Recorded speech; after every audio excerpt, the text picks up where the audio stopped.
Howdy, all you delicious people. I'm here today to view Supernatural Season 1, Episode 3. So, right off the bat, I'm going to mention the stuff that I liked about this episode. There's going to be very few of them, so it's going to be a short list. So, first off, I liked the mostly put into the episode monster slash villain. Because what they had at the tail end of this episode, I'm like, okay, we need to have this person now go away. We've already had 2 times that this character has been shown. No more, please. Get rid of her. Have her, come back when she's going to make an impact onto the show to where they least expect it. To where it's like, oh no, now she's here. This sucks. And then have her on the show. Like, have her wreaking chaos in some town somewhere, and then the Winchester team comes in, and they're like, wow, like, this town is now full of, like, crazed people, or, monsterish people now. Like, oh my god, how could this happen? Like, something like that. And I would be like, okay, I'm all on board for that. But so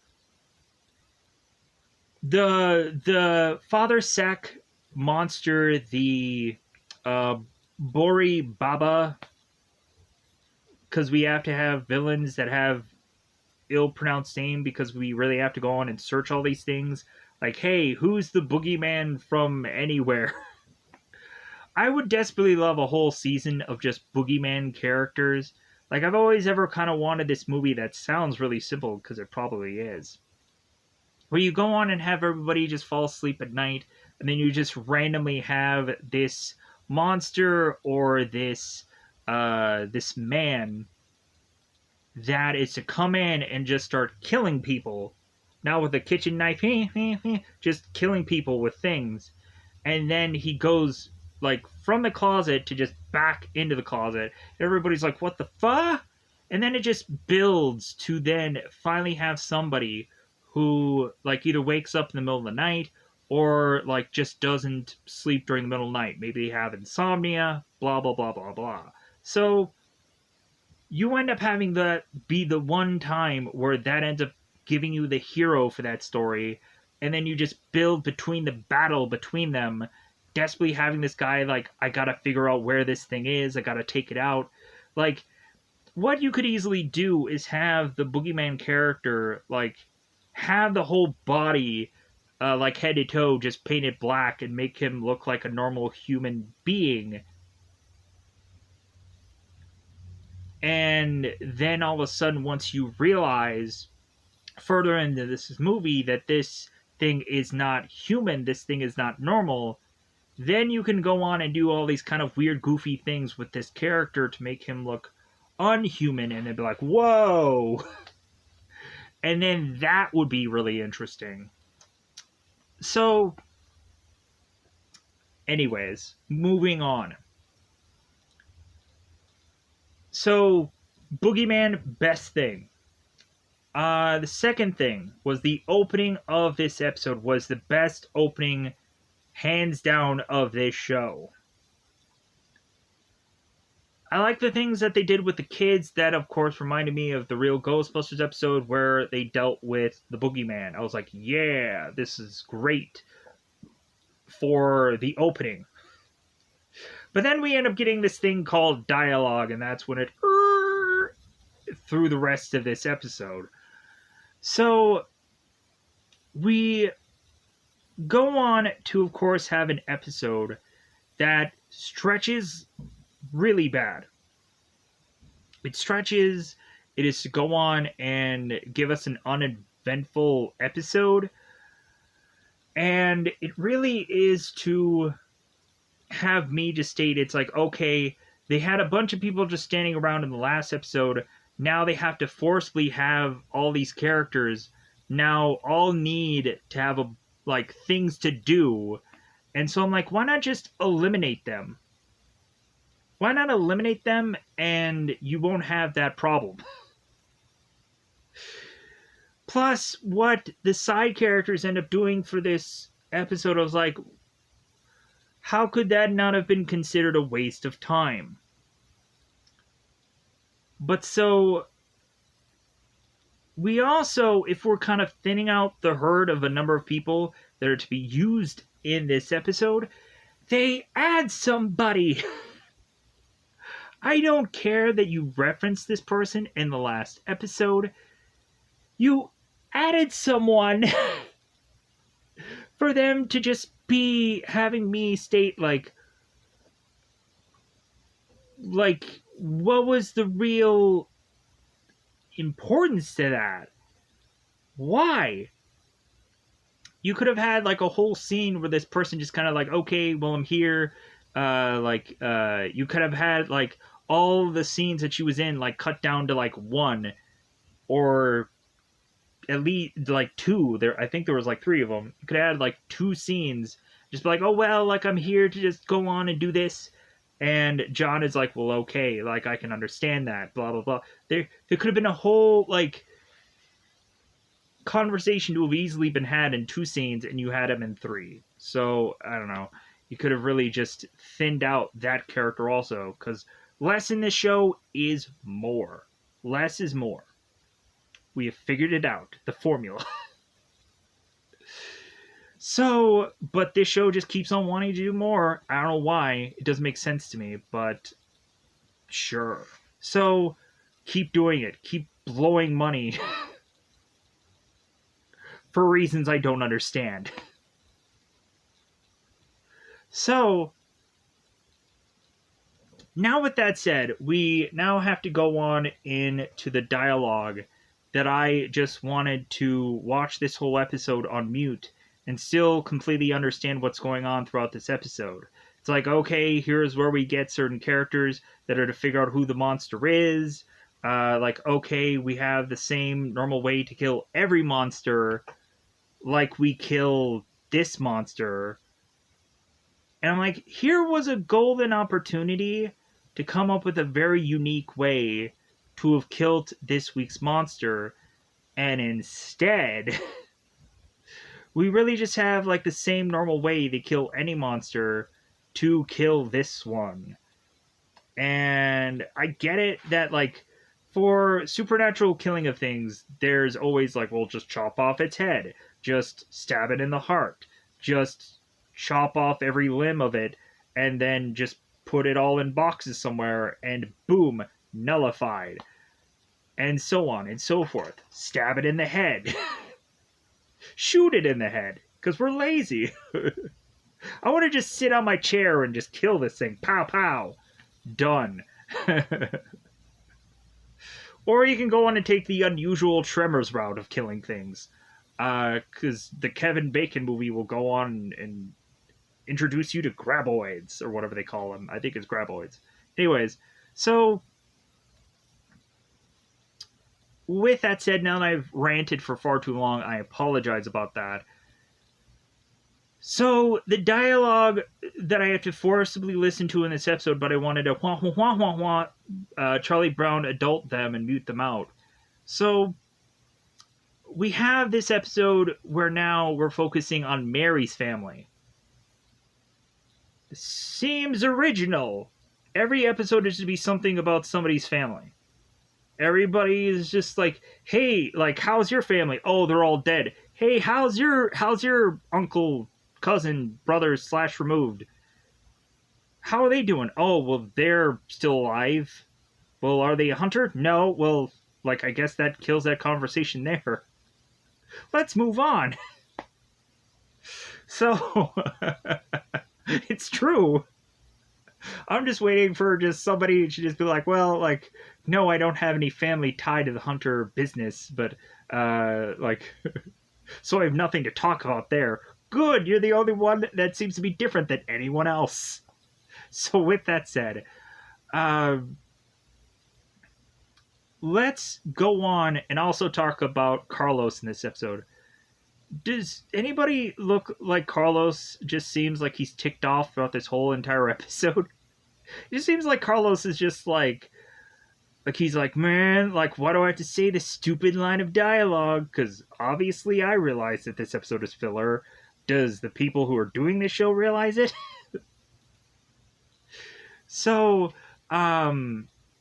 I don't know why he looks so ticked. Maybe because he found out that a lot of people uh, are to have said what they have thought about this character already, and I don't know. We'll figure that out when it comes down to it. Maybe a lot of characters just are like, yeah, I heard what people are saying about me. And it's like, but I'll keep doing this show because I need the paycheck. People need to get paid, folks. They do. So, uh, let's go on and let's just go into spoilers. Let's just go on and spoil this episode. Let's talk about it because I've already talked for 10 minutes. Had fun, but again, this one, if I'm to go on and state how I felt about this episode, I would have to tie into the theme, which is to be called a sack. And I would have to say that this episode sacked. It sacked. It sacked. It did. It was like bad, but I want so badly to just have some redeeming thing about this because the monster was cool. There were some interesting things in here, but I can't dare say that this episode was just interesting. I can't even do that. Like, I have to go on to just say that this episode was bad. But at least it had better things in it than other episodes. Because that Indiana Jones hat, though, that they brought back. Why? Why? Why does that have to be a thing here? So, with that said, let's level 5. It's about that time yet again to, of course, go into spoiler time. Spoiler time. It's about that time to spoil this episode. So, in the nitty gritty of this, we of course have the best opening, which I'll go on and tell you. So, we have a little girl named Carrie who is going by Twinkle Star on the CB radio, which I also thought the radio thing was a good idea. It was interesting. It was unique compared to all the other supernatural stuff. Good. Yeah. So, we have Carrie that is going on the CB radio trying to call her mother, who I guess is a truck driver, I'm assuming. So, we have this woman who is going on and hauling this thing out, and so, weirdly enough, I couldn't figure out who this person actually was who was the mother, because normally you would have in the IMDb credits, you would state that, like, oh, it's just her voice, not her actually being on the show. But again, IMDb, like, they just suck sometimes about trying to get things correct at certain points, or even having photos of certain characters, because it doesn't always work out that way. So, we have Miss Billup, who is going on to tell Carrie, as Carrie's desperately wanting her mother to just leave her job to come home to help Carrie find Bernice, who is Carrie's stuffed animal. And so Mrs. Billup was like, well, I'm sorry, honey. Like, I gotta get paid. Like, I gotta get this check. And so, like, Carrie, you're just gonna have to go on, and you're just gonna have to suck it up for the night. Like, sorry. Like, just go to bed and just try to sleep. So, we have Carrie who's just like, well, I don't want to just go to sleep. I want to have my Bernice. That's what I was hoping was going to happen here. So, Carrie just goes into bed and she's like, I can't have my Bernice now. And then all of a sudden, we magically, deliciously have this sack that appears in the middle of this room. And then all of a sudden, hands come out of it. And I'm like, what is this? This is intriguing. And then all of a sudden, we then have this dark, shadowy figure that has come further and further out of the shadows next to this bed. And then, boom, Winchester title. Which I immediately have to be reminded, oh, this is a Winchester show. Oh, well, good opening, though. Let's see what the rest of this gives us. So, we now have Mary that is having parent problems. And so Mary, of course, is going on, and I assumed that Mary's parents were dead, with the exclusion of, like, possibly thinking that Samuel was to be probably found dead. Wouldn't that be funny? Even though that's still Tom Welling here, and he needs to have something going on in this show. I don't want Tom Welling to be dead. But more than likely, maybe when they find him, it might be close to that ridiculous kind of a thing. So I hope not. I don't. But anyways, because I want people to get work. Even though there's also characters that I don't like on things, still. So Mary goes on to call her mother, and come to find out her mother is hunting in Minnesota. Thumbs up about that. Probably understand why I thumbs up that. Minnesota reference. Great. Yes, I'm a northern person, so what? So we have Mary that is mentioning her mother is hunting in Minnesota. And so Mary has her mother know diddly nothing about Samuel, or if he's alive or dead or whatever, because of course we don't have cell phones during this time period. And Samuel can't go on and send a tweet because, again, you can't really do that either. Honey, I'm still alive. Just so you're aware. Said. So Mary is to go on and just state, like, well, yeah, like, I hope that my, like, dad is still alive because of the last time me and him were to have talked. Like, we both argued about Mary going on and quitting the hunter business. There is no freaking way that once you get into the hunter business, you're going to get out. How many 80 bajillion times have the Winchester sons gone on to try to just be like, well, yeah, I'm just going to quit for like 6 years, and then all of a sudden, boom, Dean comes back, or boom, Sam comes back, and then it's like, well, that was a good stretch of break. that was some time lost there. So we had Mary that is going on and stating that she thinks since she knows Samuel, she realizes that since both of them had an argument, that Samuel's going to try and create as much as possible, so much distance between the two of them. I'm like, well, okay, that's a smart way to write this character out. To figure out that this guy is like, no, like, I won't be here until like the season finale of the first season. Maybe not even that. Give me season 2, I'll be there. He has to be in one of these episodes, or like a story arc or something. But anyways, so I'm just joking. So we have Mary that is to go on and talk to Monroe, because we have to remember that there is a monster trap that they still can't figure out whether or not, like, how to use this thing or how to charge it up. And so we end up going on to go to Monroe, and Monroe is like, well, more than likely this monster trap might have something to do with the demon that we at some point had met up with. So since one of them is already in the monster trap, there might be the one that was to be inside Monroe that is going to have them figure out where that is. And so, and get to that demon specifically, if they can figure out which person that is now to be in and what so have you. So after they're having that conversation, we all of a sudden have Carlos walk in, and he's like, hey, like, Mary, like, over by your house, over by your neighborhood, all of a sudden it seems that all these cops are lined up like it's Dragnet. Just in case anybody is to never have gone on and seen the Tom Hanks, Dan Aykroyd Dragnet movie. There was a Dragnet show at some point. It was this detective thing.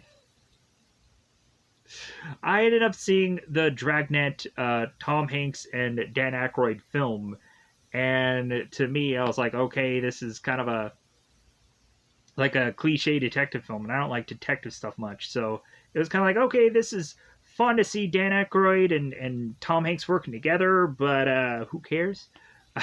So, anyways, so we have Mary that goes on into her neighborhood because she's Mr. Rogers, and so Mary goes on to find out that her neighbor Ford is to have talked to these police and his sister's missing, but Ford ends up going on to talk to Mary and say, like, well, hey, I know that you guys kind of deal with the unusual, so, like, I didn't leave out with the cops, but, like, I'm gonna go on and tell you, like, I think that my sister was kind of taken by something.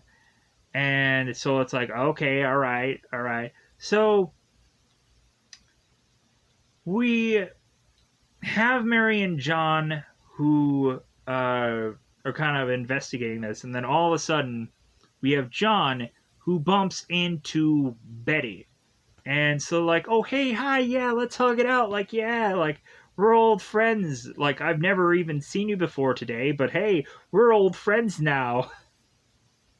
Come to find out, we're gonna have a whole like thing that connects like why we were like so important for you having been here for a number of scenes in this episode, Betty. So, come to find out, we realize within this episode, the further and further we see Betty, we find out by the tail end of this episode that Betty is to go on and hand John over the wedding ring. And John is like, well, yeah, like we rushed into things, like we weren't thinking, and so yeah, it was a mistake. And Betty's like, well, yeah, but we'll always be like friends, right? And John is like, yeah, and I'm sure you're probably gonna die in a later episode when I'm gonna need you to go on and help me out on something, right? That's what always happens with the cops that they have like good friends with. They usually end up turning out dead somewhere. So when they bring Betty back, she'll probably get killed on that episode, right? So I hope not. Let's continue to have one cop who doesn't get killed right away when she's tied into a story. So we have Ford who is just going to just stay at Mary's place, and they go on to, of course, like hex bag the entire house, and they go on and are to like remind people what hex bags are, just in case in the later seasons of Supernatural, like people don't remember those being used quite frequently, because they didn't get used right away. But then all of a sudden, like later and later in the season, they're like, oh yeah, let's do hex bags. And hex bags is a cool idea. I always liked like a thing that you can kind of pull from a bag and like use as like a weapon of sorts, or like it would always have been cool to like just kind of pull something like a rabbit out of the hat, and instead it would be like a sword out of the hat and be like wow pa pa, like that would be of course be a goofy but cool thing, to have like this weird goofy magician at some point. Anyways, going on,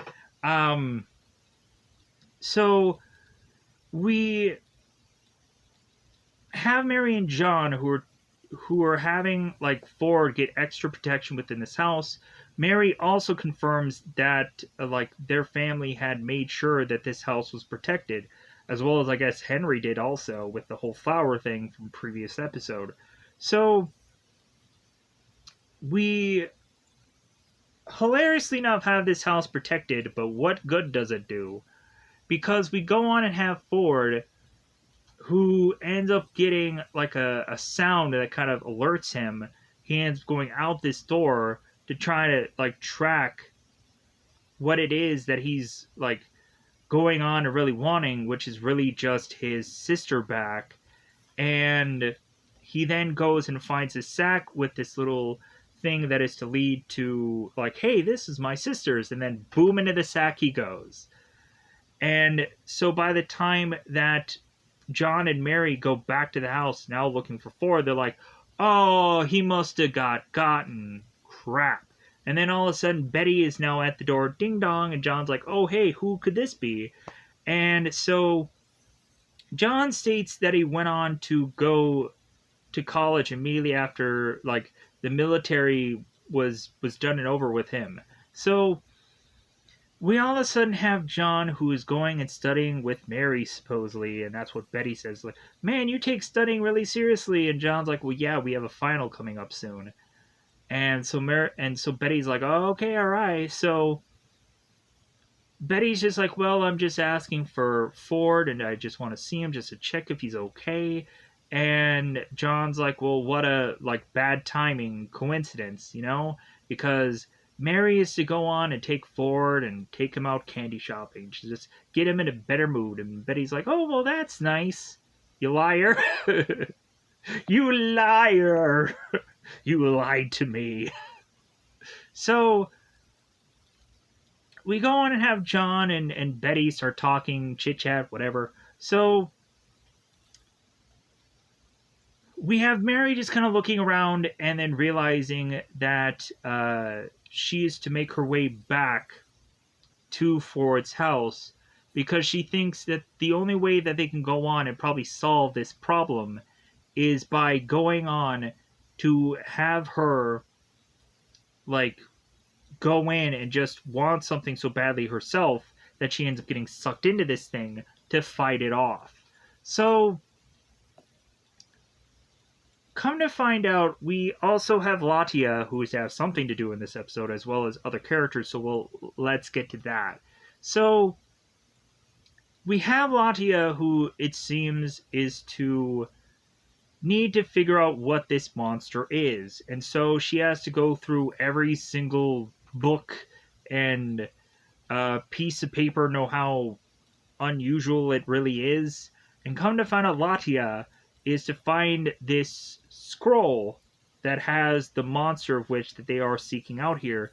But Latia already knows what this monster is, but she has to get remembered by it, as she is to state. It's like, oh yeah, like my family had told me this story once before. And so they're like, well, how do you kill it? And Lottie is like, I don't know, I'll have to call my folks and call my family, even though, or no, she'll have to call some relative. My bad, because most of her family's dead. And they don't really go into the specifics of why. Yeah, most of my family's just dead.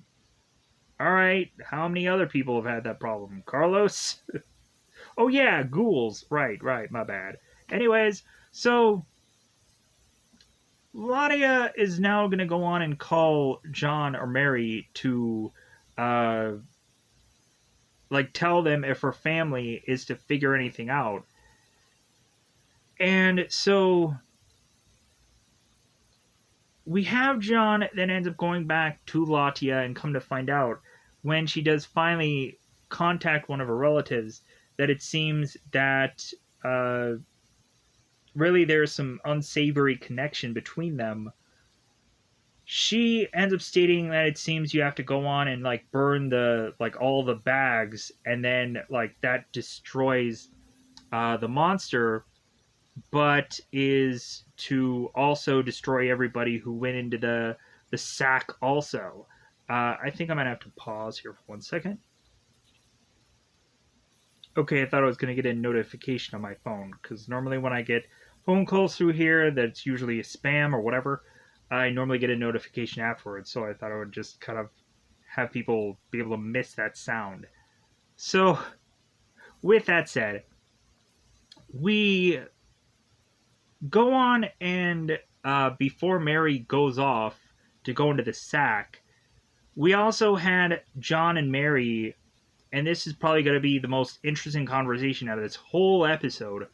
We had John and Mary who are to re-talk about again how Mary was possibly talking about quitting being a hunter. And so John was stating to Mary, it's like, well, hey, if you ever are to go on and quit, John had mentioned this list of places that he would probably try and find his dad for, but then all of a sudden John just realized that that would just be some list. And so somehow Mary has to go on and have a list of things that she was always ever wanted to be: an astronaut, a lawyer, like a person who is to be an actor on a TV show for the CW. Maybe that's in there. So, hopefully, a really good show. So, we have Mary going on and be like, well, like, I never really thought about that, yada, da, da, da. So, because come to find out, Mary doesn't really want to answer that question. I feel like she, like, comes, like, kind of defensive when John even, like, talks about that. And so it's like, okay, just be a hunter for the rest of your life. Like, look at Sam and Dean that had to forcibly just do that because they were just the one team of brothers that just had to go on and like had to like die millions of times and to keep coming back and keep doing this, even though some of them are to go on and say that it's too hard or like they don't think that they can like beat these odds anymore, yada yada yada, like trying to beat God. Was like, yeah, that's how can that work out?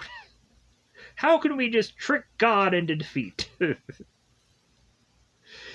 Like, there really were times where they were really going up against the odds. So,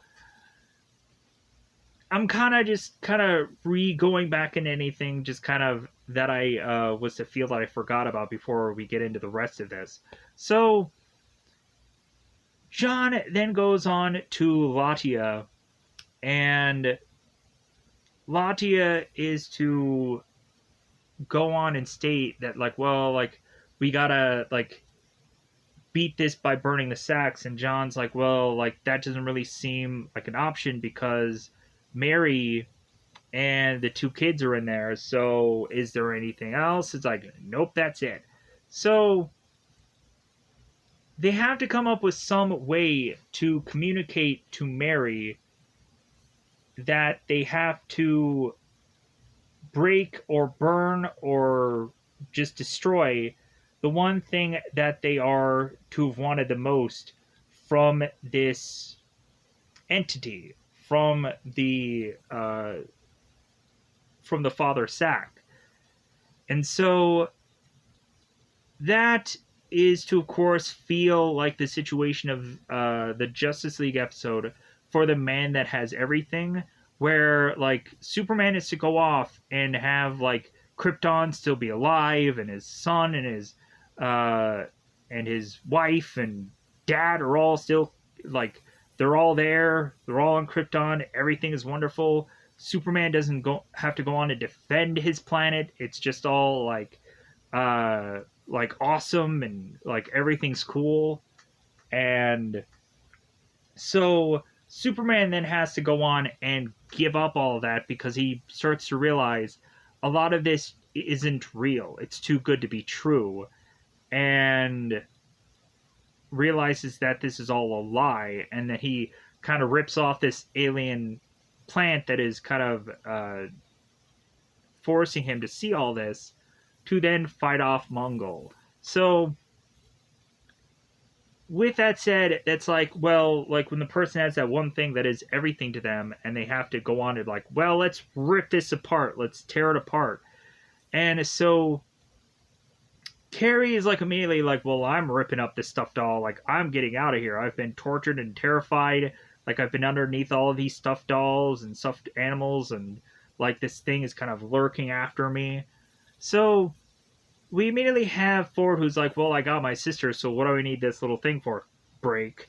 And so we had Mary who ends up wanting to get her father back, and instead she just got his hat, his Indiana Jones hat, that she is to go on and need to burn, as John is to have talked to her through the CB radio, and that, of course, is how they get to talk to Mary in this other place. And like Lottie is like, well, hopefully there's a CB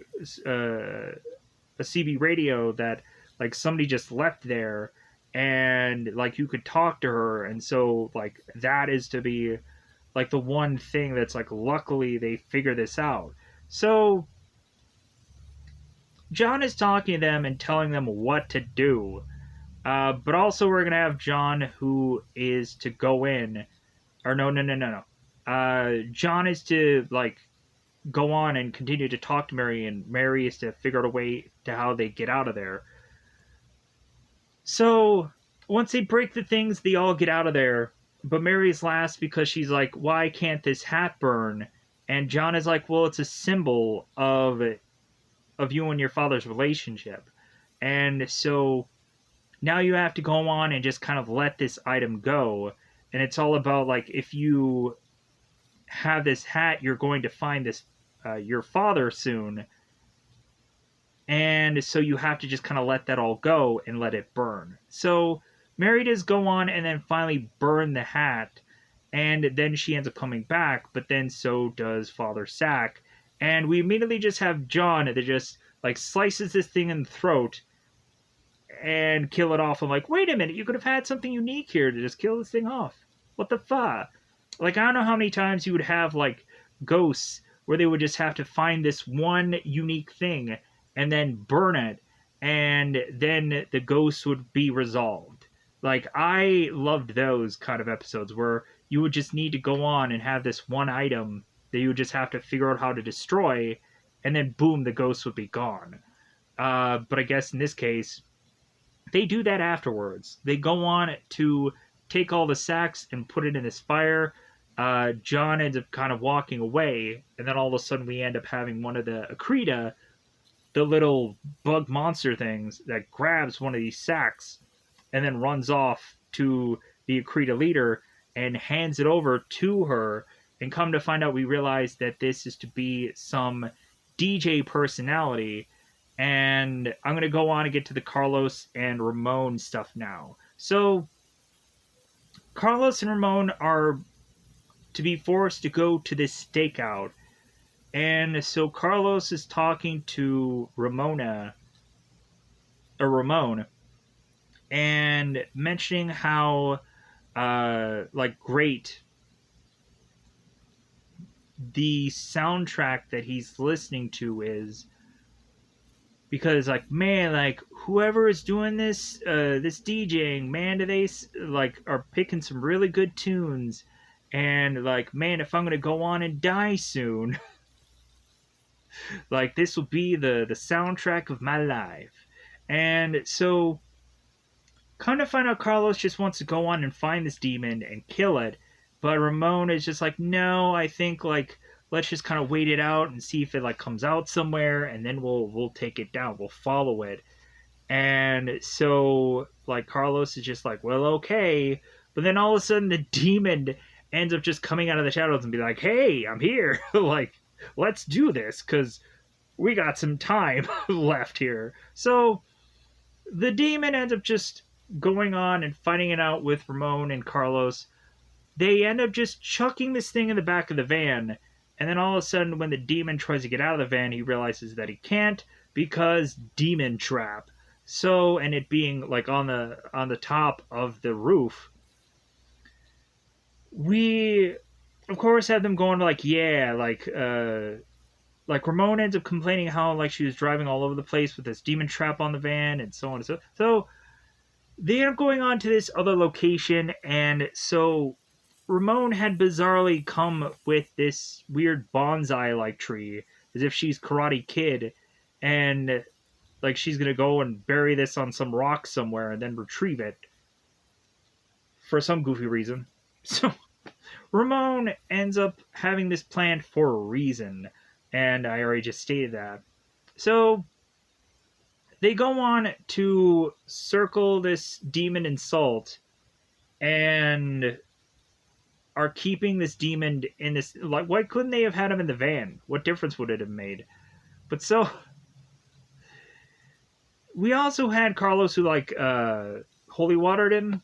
Anyways, so we have Ramon who is to do this trick that is to state that Ramon has this plant and she could trap a soul into this plant. and like plants can live for decades.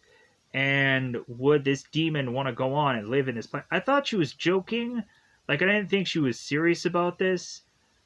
But come to find out, I'm like, you can demon plant somebody, but why haven't we ever thought of that in any of the other shows, things? Why? Why didn't that bit of knowledge come up anywhere in Supernatural? Because that would have been a great help. But no, we're using it here, ruining anything that happened ever in Supernatural, where it could have just been this easy, like, oh, we just need this, and boom, demoned in trapped. So we have this demon that is to mention, okay, like, the Akrita does have a leader, but it's in some human somewhere, and you just have to figure out who. And so we have Monroe, who's just like, well, okay, like, I guess we'll go on and we'll let you go, but I'm going to let you go back into this plant instead of just releasing you, because we had Carlos who's going to be willing to speak the Latin, but Monroe was like, well, no, like, I want to make sure that we're, like, whatever he's telling us is the truth, and so whenever I'm going to go on and finally realize what the truth of this is, then if this guy lies to me, then I can go on and pull him out whenever I want and get the real answer. So hopefully they do something with that. So going on, that is to, of course, be the way that this episode wraps up. They couldn't figure out how to go on and figure out the monster trap because the guy who was the demon had no clue, but the person who does know is the leader of the Akrita, and so, like, that's the only person that really knows. So it's like, of course, that's where it kind of leads. So yeah, so that's how to wrap up that part of that episode. Let me know in the comments below if there's anything that I did forget about, because, like, towards the end of the episode, once Carrie and Ford end up coming back to the mom in their home, we have Betty that comes back again, and that's when she hands over John the ring. So with that said, I'm going to try to get out of here so I can try to make this video as short as possible. Goodbye, everybody. Goodbye, everybody.